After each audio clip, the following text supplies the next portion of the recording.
복음을 전하기 위해 생명을 바친 김철기 허운석 선교사님의 삶을 담은 가슴 찢는 회개 전해드립니다. 아내 허운석 선교사는 매일 새벽 4시에 학교 예배실에 가서 기도했다. 새벽 6시에 새벽 기도회가 열리는데 그보다 먼저 가서 기도의 불을 지폈다. 평생 기도에 목숨을 건 여인이었다. 현재 총 20여 개의 건물은 우리 부부의 금식과 철야 기도의 응답이었다. 건물이 필요할 때마다 우리는 눈물로 주님께 필요를 고했다. 그때마다 주님은 후원자를 보내주셨다. 2009년 9월 우리 신학교에 다니던 에스더 자매가 아내 허선교사와 함께 기도를 하다가 숨겨왔던 죄를 고백했다. 학교 안에서 수많은 남학생들과 성적인 죄를 지었다는 자매의 회개를 통해 모든 학생들이 자기들의 죄악을 낱낱이 고백하는 놀라운 회개의 역사가 일어났다. 한 인디오 형제는 통곡하면서 저는 코카인을 하기 위해 늘 몸을 팔았습니다. 쾌락을 위해 훔칠 수 있는 것은 다 훔쳤습니다. 했다. 프란시스코라는 학생은 저는 동성애자였고 매일 밤 간음죄를 지었습니다. 고백했다. 이렇게 줄을 잇던 회개운동 후 주님은 성령의 은사를 60명 신학생 전체에게 허락하셨다. 기도와 찬양과 예배 중에 몸에 경련을 일으키고 뒤로 넘어지는 등 뜨거운 성령의 임재를 경험했다. 성령님이 일으키신 회개운동은 3개월 동안 계속되었다. 이렇게 강력한 회개운동이 일어나고 난 후 기적의 망고 열매들이 열렸다. 당시 아마존 검은강 상류 지역에서는 토지의 산성 성분이 너무 많아 농사가 전혀 되지 않았다. 그런데 2009년 회개운동이 일어나고 2010년부터 이 도시의 모든 나무에 망고가 주렁주렁 열렸고 다른 과일들도 많이 수확되었다. 이것은 기적이었다. 역대하 7장 14절에 내 백성이 악한 길에서 떠나 스스로 낮추고 기도하여 내 얼굴을 찾으면 내가 하늘에서 듣고 그들의 죄를 용서하고 그들의 땅을 고칠 것이라는 말씀이 그대로 이루어졌다. 나는 내가 선교사가 되리라고는 한 번도 생각해 본 적이 없다. 더욱이 아마존 선교사가 되어 평생을 살아야 할 줄은 꿈에도 몰랐다. 내 아내 허운석 선교사는 기도를 소중히 여기는 그리스도인이었다. 나와 결혼한 후 4년쯤 지난 어느 날 그녀가 내게 갑작스러운 선포를 했다. 당신이 이토록 기도에 게으르니 장래 무슨 소망이 있겠소. 각자 헤어져서 자기 길을 갑시다. 순간 둔기로 머리를 맞은 듯 큰 충격을 받고 어떻게 하면 이혼당하지 않을까 궁리하다가 금식 기도를 해야겠다고 마음먹었다. 예전에 철야 기도를 위해 자주 다니던 북한산 통일봉에 20일 금식 기도를 작정하고 올랐다. 어느 분이 2인용 텐트를 하나 주어서 기도하는데 1월 초에 겨울바람이 매서운 데다 배고픔과 싸우느라 너무 고통스러웠다. 잠자는 시간 외에는 거의 하루 종일 기도와 말씀에 전념했다. 기도하지 않은 게으름과 나도 모르게 품었던 미워하는 마음을 회개했다. 힘이 빠지면 산 아래 졸졸 흐르는 물을 받아서 마셨다. 하루 종일 기도에 전념하고 성경을 읽자 기도가 하늘로 올라가고 내 영혼에 성령님이 속삭이는 소리가 들렸다. 작정한 20일이 다가오자 아직 회개할 것이 많이 남아있다는 생각에 20일을 더 기도해야겠다는 감동이 왔다. 금식 30일이 지나면서부터는 잠깐이라도 잠을 잘 수 없었다. 죽음의 그림자가 다가오는 것을 육감적으로 알았다. 40일 금식 기도가 끝나갈 무렵 내 마음에 이런 감동이 있었다. 너는 목회자 없이 버려진 농촌교회의 잃어버린 양떼를 돌보라. 40일 금식이 끝난 후 몸무게를 재니 38kg이었다. 60kg에서 무려 22kg나 빠진 것이다. 40일 동안 회복식을 한 뒤 주님의 말씀을 따라 목회자 없이 버려진 농촌교회를 찾았다. 어머니는 40일 금식기도가 끝나면 능력 있는 큰 종이 되어 부귀영화를 누릴 줄 알았더니 고작 농촌교회라니 기가 막힌다고 하셨다. 당시 장신대 4학년이던 나는 친구 전도사의 소개로 경북 금능군 부항면 월곡리에 있는 부항중앙교회로 내려갔다. 교회가 있는 학동에는 고작 13가구가 살고 있었다. 1년 전 이곳을 담임하던 전도사님이 병으로 세상을 떠난 뒤 한 집사님이 예배를 인도하고 있었다. 교회는 화장실도 없었고 상수도 시설도 없어 식수는 펌프물을 이용했고 빨래는 냇가에 가서 얼음을 깨고 해야 했다. 당시 내 소원은 달걀 부침개를 실컷 먹어보는 것이었고 아내의 소원은 고등어 자반을 먹는 것이었다. 나는 농촌교회에서 철저하게 가난을 훈련받았다. 그리고 이 가난 훈련은 아마존에서 사역할 때 큰 도움이 되었다. 농촌교회를 섬기는 중에 여러 번 사례비가 훨씬 많은 도시교회로 옮길 기회가 있었다. 그러나 주님은 이제 떠나도 된다는 허락의 사인을 보내주지 않았다. 나는 여기서 평생 가난한 농부들과 살다가 인생을 마치리라 마음먹었다. 그러는 동안 교회는 부흥해서 예배당이 교인들로 가득 채워지는 은혜를 받았다. 농한기에 마을 회관에서 기독교 영화를 상영했다. 선교지에 나가서도 나는 영화 상영으로 전도했다. 농촌교회에서 선교 훈련을 한 셈이었다. 농촌교회를 섬기게 하신 것은 선교사로서 사역을 맡기기 위한 주님의 큰 그림이었다. 주님은 어디서든 우리를 준비시키고 훈련시켜서 그분의 뜻을 이루신다. 그러므로 우리는 어디에 있든지 무엇을 하든지 주님이 허락하신 환경인 줄 알고 충성하면 된다. 그분의 뜻이 우리보다 훨씬 크고 완전하므로 염려할 이유가 없다. 신대원을 졸업하고 서울에서 장신대 친구들과 저녁을 먹었다. 그 중에 홍순범 목사가 인도에 선교훈련을 다녀와서 인도에 복음 전할 선교사가 절대적으로 필요하다고 강조했다. 그날 밤 숙소로 돌아가 누웠는데 네가 선교사로 가야 하지 않겠느냐는 생각이 문득 들었다. 아니, 내가 지금 돌았나? 내가 왜? 그건 절대로 안 되지.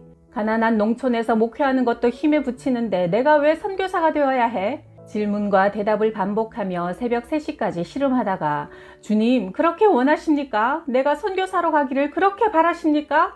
그럼 그렇게 하겠습니다. 하는 순간 마음의 평화가 깃들면서 곧 잠이 들 수 있었다. 다음날 새벽부터 나는 교회 마루에 엎드려 다시 주님과 씨름했다. 주님, 왜 저입니까? 그 많은 선교사 후보자들을 두고 왜 하필 저입니까? 저는 여기서도 몇 년째 고생하고 있지 않습니까? 다른 사람을 보내십시오. 네가 북한산에서 40일 금식할 때 네 목숨을 내게 바치겠다고 하지 않았느냐? 내가 네 목숨을 받기를 원한다. 그 순간 더 이상 변명할 말이 생각나지 않았다. 나는 그날 선교사가 되기로 마음을 굳혔다. 서울 총회 100주년 기념관에 있는 세계 선교부를 방문하니 간사가 제안했다. 그러면 아마존에 가주십시오. 아마존에서 6개월 전에 선교사 파송을 요청했는데 누구도 가겠다는 사람이 없습니다. 아마존이라니 충격이었다. 거대한 정글과 강, 큰 뱀이 사람을 통째로 삼키고 창으로 사람을 찔러 죽인다는 아마존. 에둘러 거절의 의사를 표시했다. 기도해보고 전화하겠습니다. 선교부 문을 나섰는데 2가지 마음이 동시에 들었다. 어려운 부탁은 만만한 친구에게 한다는데 주님이 나를 그렇게 믿으시고 만만하게 여기시나 싶어 감사하는 마음과 그래도 그렇지 그렇게 위험한 곳에 나를 가라고 하시나 하는 섭섭한 마음이었다. 새벽마다 마룻바닥에 엎드려 주님께 묻고 또 묻다가 어느 날 이렇게 말하고 말았다. 주님, 아마존에 가서 죽겠습니다. 뱀에 먹혀 죽든 창에 찔려 죽든 죽기는 매 한 가지 아니겠습니까? 1991년 1월 브라질 장로교회로부터 초청장이 왔다. 신촌교회 파송예배 때 오창학 목사님은 브라질에 가서 주님을 찾고 주님을 전하라고 하시며 태극기와 흙을 선물로 주었다. 1991년 3월 20일 우리 가족은 마침내 상파울로로 가는 비행기에 올랐다.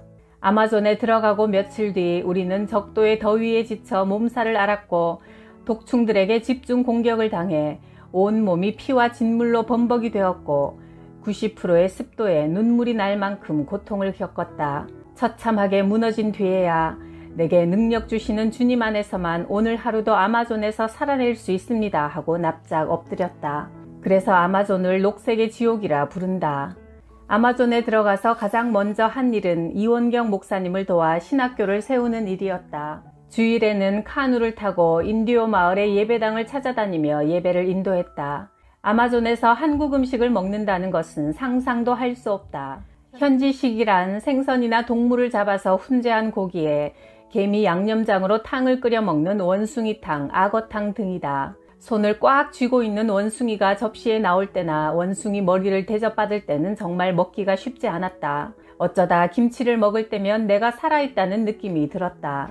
아마존은 그야말로 뱀 천지다. 사람과 염소를 통째로 삼키는 아나콘다. 알을 낳지 않고 새끼를 낳지만 그 새끼가 어미를 잡아먹는 독사도 있다. 나는 치명적인 독사에게 물려 다리를 절단한 사람들을 수없이 보았다. 그래서 나는 언제나 큰 칼을 몸에 차고 다녔다. 우리의 사역지였던 뚜꾸식 마을의 야노마미 부족은 사람이 죽으면 시체를 화장한 뒤 뼈를 빻아 바나나죽에 타서 마시는 것으로 장례식을 치른다. 그들의 언어로 번역된 성경을 만들어야 했다. 한국으로 첫 휴가를 나왔을 때 나는 신촌교회에서 그동안의 사역을 보고했다. 그런데 뜻밖에도 박수갈채는커녕 비난을 받았다. 선교사님이 부족들에게 살해당하면 누가 가족을 책임집니까? 언어학을 공부하고 그곳에 문자를 만든다니 선교사님이 세종대왕입니까?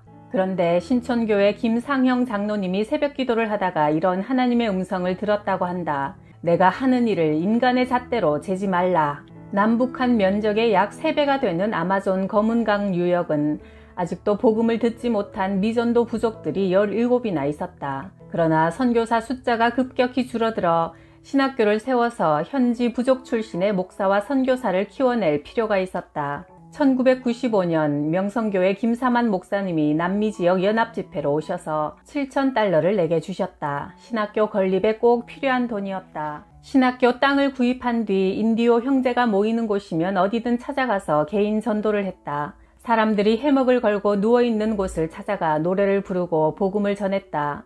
교도소 죄수들과 군인병원을 찾아가 전도했다. 복음을 듣고 결신한 사람들 20여 명이 주일에 나를 찾아와 예배를 드리자고 했다. 그래서 교회가 개척되었다. 1996년 12월 85세가 되신 방지일 목사님이 아마존에 와서 일주일 동안 머물렀다. 관절염으로 다리가 불편해 지팡이를 짚고 다니면서도 40도를 오르내리는 아마존의 더위에 정장 차림으로 설교단에 오르고 신학교 부지 등을 방문하셨다.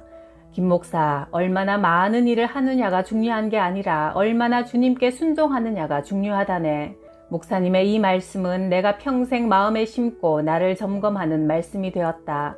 당시 나는 밤에 잠을 이루지 못하는 불면증과 우울증을 앓았다. 선교에 방해가 될까봐 내 사정을 누구한테도 말하지 못한 채 혼자 힘겨운 싸움을 했다. 주님, 어떻게 하면 이 우울증과 불면증에서 벗어날 수 있습니까? 저를 도와주십시오. 그렇게 기도한 지 수개월이 흐른 어느 날 문득 내가 왜 잠을 못 자지? 마귀가 내게 두려움을 심어주고 있구나. 두려움은 실제가 아닌데 내가 실제가 아닌 것으로 고통당하고 있구나 라는 생각이 들었다. 순간 주님의 빛이 임하는 것을 느꼈다. 마귀의 정체가 폭로되는 순간 나는 그 두려움이 아무것도 아니라는 것을 깨달았다. 그날 밤 나는 이렇게 선포했다. 마귀야, 나는 더 이상 네가 주는 두려움, 염려, 근심을 받아들이지 않겠다. 그날부터 나는 우울증과 불면증에서 해방되었다. 그 후 LA에 있는 실로암 교회가 $120,000를 헌금해 주어 1997년 마침내 검은강 상류 신학교가 세워졌다. 우리 신학교는 미전도 부족의 영혼 구원뿐 아니라 교육과 건강, 전인 구원에 힘썼다.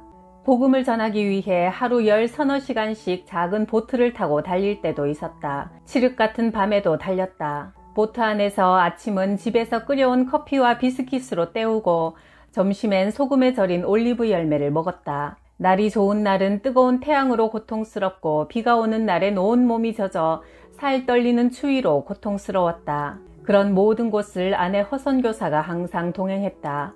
이윽고 마을에 도착해서는 원주민 청년들에게 기타와 복음성가를 가르치고 주일학교를 열어 아이들을 가르쳤다. 화장실은 동네 뒤편 정글에 있었다. 우리가 독충에 물려 팔다리에 성한 곳이 없이 상처로 짓물려 고생하며 그들이 먹는 것을 함께 먹고 그들처럼 해먹에서 자며 삶을 나누자 인디오 형제들이 마음을 열고 복음을 받아들이기 시작했다. 교회 안에 있던 15평 목조 건물이 우리 사택이었다.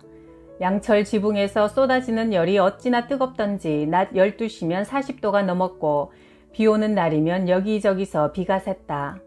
우리는 그 목조 건물 양철 지붕에서 9년을 살았다. 주변 선교사들이 왜 기와를 얹지 않느냐고 했지만 우리 교인 모두가 양철 지붕에서 살았기 때문에 교인들이 감수하는 불편을 선교사인 우리도 똑같이 감수해야 한다고 생각했다. 그 고생 탓에 아내가 폐암에 걸린 게 아닐까 싶다. 우리가 들어갔을 때 어떤 인디오 마을 교회에서 장로교회 간판으로 바꾸고 싶다고 제안했다. 그때 나는 이런 지하에 거절하면서 다음과 같이 말했다. 주님은 나를 장로교회를 확장하기 위해 아마존에 선교사로 보낸 것이 아니라 하나님 나라를 확장하기 위해 보내셨소. 신학교도 의료 선교도 초교파적으로 사역했다.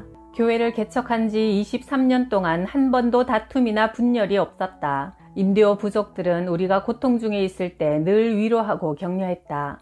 아내 허선교사가 폐암 투병 중일 때 한국행 왕복 항공요금과 치료비도 보태주었다. 우리 내외를 영적 부모라며 사랑하고 따르는 우리 교인들에게 너무나 많은 사랑의 빚을 졌다. 1997년부터 우리 교회는 금요일에 예수님 영화를 상영했다. 처음엔 나사렛 예수, 2005년부터는 패션 오브 크라이스트를 상영하면 수천 명이 영화를 관람한다. 이제 우리 시에서 금요일 영화 관람은 도시의 전통이 되었다. 우리는 보냄받은 이 브라질 땅에서 뼈를 묻어야 하리라. 살아서 한국에 돌아가지는 못하리라. 아마존에서 죽으리라 생각했다. 브라질에서 선교사로 살면서 고통스러운 일들이 참 많았다. 다른 선교사들로부터 온갖 중상모략을 받고 브라질 민간 기구들로부터 사역을 중단하라는 협박과 함께 독약을 물에 푼 것을 마시기도 했다. 그렇게 15년이 지나자 그들은 비로소 우리를 외국인이 아닌 브라질인으로 받아들여 주었다. 내가 기대한 것보다 주님은 훨씬 더 큰 사역들을 이루어 주셨다. 돌아보면 우리가 얼마나 큰 일을 했느냐가 중요한 게 아니라 얼마나 주님과 함께 일했느냐가 중요했다. 그러나 한편 나는 가슴을 찢으며 회개한다. 나의 완벽한 사역을 위해 아내가 과로에 과로를 더하도록 몰아붙인 것을, 아내 허선교사에게 필요 이상의 일을 강요했고 자주 몸이 힘들다고 고통스러워할 때 불쌍히 여기며 쉬라고 하지 않았다. 내 종교적 야망에 눈이 어두워 희생을 강요했다. 하지만 그때는 내가 그렇게 악한 남편인 줄 몰랐다. 허선교사가 떠난 뒤에야 내가 아내를 사지로 몰아넣었다는 것을 알았다. 천국에서 다시 만나면 무릎 꿇고 엎드려 너무 미안하다, 잘못했다고 사죄하고 싶다. 아내는 가냘픈 여자가 아니었다. 그래서 사람들은 아내를 보고 여장군 같다, 여걸이다고 말했다. 그래서 나는 내가 아내를 필요로 할 망정 아내가 나를 필요로 한다고 생각하지 못했다. 그런데 암이 재발하고 나서 뜻밖의 말을 듣고 나는 몹시 놀랐다. 나도 당신이 그립고 당신의 도움이 필요해. 그랬다. 세상의 모든 아내처럼 허선교사도 나의 사랑과 관심에 목말라 하고 있었다. 하지만 나는 사역에만 눈이 멀어 가장 가까운 사람의 아픔과 희생을 몰랐다. 아내가 떠난 후 비로소 나는 가슴 찢는 회개를 한다. 나는 주님을 향한 사랑을 증명해 보이고 싶어서 자꾸 뭔가를 하려고 했다. 주님이 원하시는 것은 내가 주님 안에 머무는 것이고 그분과 함께 살아가는 것이었는데 나는 그저 내 열심으로 일을 많이 하여 주님을 기쁘시게 하려 했다. 나는 아내를 잃을까 두려워 밤낮 주님, 허선교사를 살려주십시오 떼쓰는 기도를 했다. 그러다가 어느 날 나도 모르게 이런 고백을 했다. 주님, 아내를 데려가셔도 좋습니다. 그럼에도 불구하고 저는 주님을 사랑하겠습니다. 그러면서 통곡했다. 아내는 내가 유일하게 기댄 언덕이었다. 그런 그녀가 내 곁을 떠나는 일은 내 인생 전체가 무너지는 일이었다. 그럼에도 나는 주님, 당신의 뜻을 이루소서라고 기도했다. 아내는 산소 마스크를 끼고 고통 중에 나를 향해 큰 웃음을 지어 보였다. 그리고 혼수 상태에 들어갔다. 나는 그녀를 다급하게 불렀다. 그리고 그 순간 과연 아내가 살아있을 때 지금과 같은 사랑으로 그녀를 불러본 적이 있는가 하는 생각이 내 머리를 때렸다. 나는 아내를 사랑한 적이 없구나. 단지 내 필요를 위해 아내를 이용했을 뿐이구나. 나의 위선이 적나라하게 까발려졌다. 그렇게 아내는 한 줌의 재로 아마존에 묻혔다. 장례식 후 우리 도시의 시의회가 허선교사가 이 지역에서 행한 수고와 업적을 기억하고 기념하기 위해 교회 앞을 지나는 큰 길을 허운석 선교사의 길로 이름을 바꾸었다. 이 도시의 모든 사람들에게 허선교사는 사랑을 실천한 하나님의 사람으로 인정되었고 그들의 가슴을 녹였다. 그래서 그동안 우리 선교에 대해 가졌던 모든 의심을 녹이고 복음을 받아들이는 열린 마음으로 바꾸었다. 진실로 허선교사는 아마존 땅에 떨어져 죽은 한 알의 미랄이 되었다. 2015년 4월 나는 말라리아와 댕기열을 함께 앓았다. 2달 뒤 악성 말라리아에 또 걸렸고 넉 달 뒤 다시 말라리아와 댕기열에 걸렸다. 말라리아에 여러 번 걸리고 난 후 나는 비로소 아마존 선교사가 되었다고 믿는다. 24년 만에 비로소 신고식을 마친 것이다. 우리 부부가 이런 얘기를 주고받은 적이 있다. 우리는 선교사가 누군지 모르고 선교사가 되었다. 선교사의 삶이 어떤 것인지 미리 알았다면 선교사가 되었을까? 아마 되지 않았을 것이다. 만일 우리가 다시 태어난다고 해도 아마존 선교사가 되어서 주님을 섬길 것이다. 아마존에서 선교사로 살아가는 일은 결코 쉽지 않았다. 불같은 시험들을 무수히 통과하면서 주님과 연합되는 선물을 받았다. 그래서 다시 태어난다 해도 나는 아마존 선교사가 되고 싶다. 창세전에 나를 택하신 주님이 선교사라는 이름으로 나를 아마존에 보내셨다. 나는 주님 안에서만, 주님으로만, 주님을 위해서만 오늘도 살아간다. 아내 허선교사는 33년간 자신을 제물로 드려 나를 주님 앞으로 데려가 주었다. 아내 허운석 선교사에게 온 마음으로 감사한다. 그리고 만 개의 입이 있어도 다 감사드리지 못할 생명의 주님께 모든 존귀와 찬양과 영광을 돌려드린다. 내가 달려갈 길을 다 가고 주 예수께 받은 사명, 곧 하나님의 은혜에 관한 복음을 전하는 일을 완성하기 위해서는 나의 생명을 조금도 귀한 것으로 여기지 않는다. 사도행전 20장 24절.